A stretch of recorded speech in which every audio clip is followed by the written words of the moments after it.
in creation, in manifestation, because we get inspired for whatever condition we are in, or wherever the inspiration comes through us.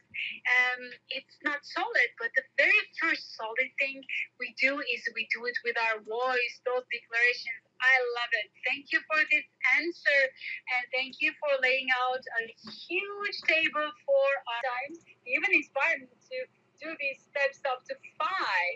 And we love that he brings his intellect with his emotional intellect at the same time. Emotional intelligence meets the analytical mind. Good morning, Coach Kern.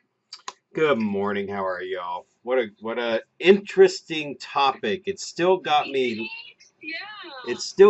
digging deep in my head just to absorb. So I am even in listen mode big time today, and look forward to hearing everybody's take on this. So here's what kind of hit with me. We're talking about conditions, what's happening to you right now. And really, for the decision part of it, it's really about just deciding where you want to go. Um, where would you rather be if it's a bad condition that's happening to you? So what is the first step to start moving in that direction? And I'm kind of hoping that's where this topic was leading, and that's kind of what I picked up on. And I love how Michelle said the new truth. You mentioned the IRS, and I always love it when somebody goes, well, I am not going to pay the IRS any more than I have to. And I'm like, what? I mean, like, if you pay the IRS more, doesn't that mean you make more? And I'm not sure that your tax bracket goes over 100%. In fact, I think we come out ahead when we pay the IRS. Like they're not even 50%, I don't think, right? I mean, I guess I'm wondering if that's the case. So no matter what, you're going to make more than the IRS is going to make. So I always turn that around and went, man, I want to pay the IRS $1 million if that's what it's coming down to. When we're talking about money, right? I know it's not always about money, but it's making that decision that if it is money, crap, paying the IRS is a good thing. The more we pay, the more we make. One of the examples I shared recently was like whenever I was going to conferences, business conferences, not just in real estate either. It's like just business conferences. It seemed to never fail that when this opportunity came up that looked like, a 3-day summit or a 2-day this, or, and backed up by really valid people, like all the Tony Robbins stuff that Tony and you guys are doing.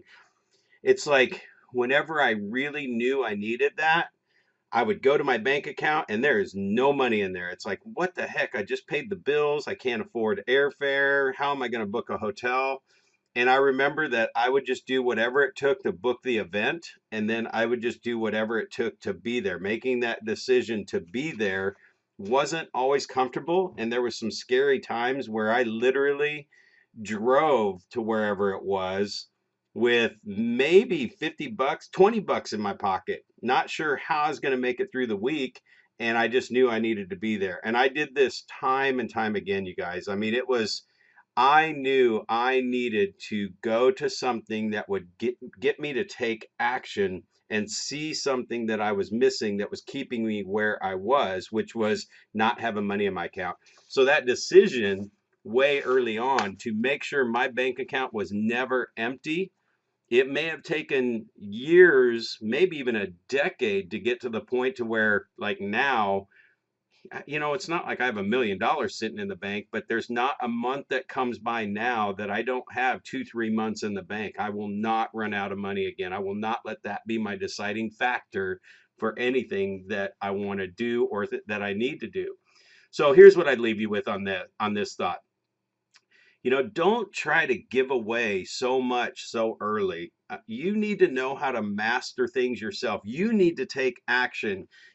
Like in the system world that I live in, I can't expect somebody to convert leads every single day and add them to the database every day until I'm doing that every single day. And I'm doing it at a masterful level so that when somebody else comes in and I do get to that leverage point, that I can help them get the same results that I got. And what I'm talking about here is talent. There's a whole book out there, Talent is Overrated. Yet we also hear messages, find talent, find talent. So everybody wants to skip doing the stuff that needs to be done. That decision to just do it every day. It's like kind of eat that frog. Michelle talks about that a lot. Several of us have. And it's like there's days where I'm just looking at stuff going, you know what? I just need to do this and knock it out. By the time I find somebody to do it or tell somebody how to do it, I could probably knock this out in about an hour. And I'm just going to do it. Where I see a lot of people give that stuff up too early, and then they spend more time chasing people down to see if it got done and this and that. So talent is overrated. If you find a talented person, man, you better already have it all in place so that they can be 10 times more talented by plugging into what you have available. And there's no magic pill.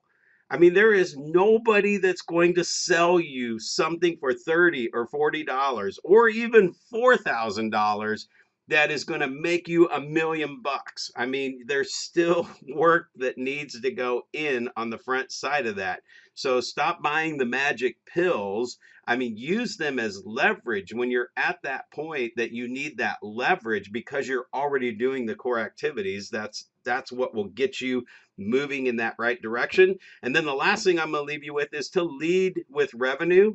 And I know that's in the money perspective here, but leading with revenue means make the money first, then get the leverage or hire the person or buy the system or whatever. Because once you've done the daily knocking it out and got that down, then you can actually leverage with that system that you're buying. But there is no system out there that you plug it in and all of a sudden I'm going to get 1,000 leads. Figure out how to get 10 leads, and then you can figure out how to get 100 leads. And then you can figure out how to buy that system to get 1,000 leads because now you'll know how to handle them when they come in. So what are you doing to get your time and money back so that you can leverage yourself to the next step? So hopefully that helps with getting out of the condition where you are and deciding that, you know what, I need to do the core activities, the thing that matters most. I need to get it rocking and rolling before I'm just going to hand it off to somebody else or buy that system that can leverage it. Whoa, oh my goodness. That is a master class. And what you inspired me is step by step, create those systems, one system at a time. Because I do find myself, most probably because of the decisions I've given in the past, building big systems rather than doing step by step. I love it. I love it. And taking responsibility for everything and doing the work. Keep on going. Wow, that is motivation. Thank you for this share, Coach Karn. We love having you here and hearing your perspective. Also, you bringing in that business intellect, opening our eyes. And we're looking for those needle movers for the week. It's a great start for a Monday. And from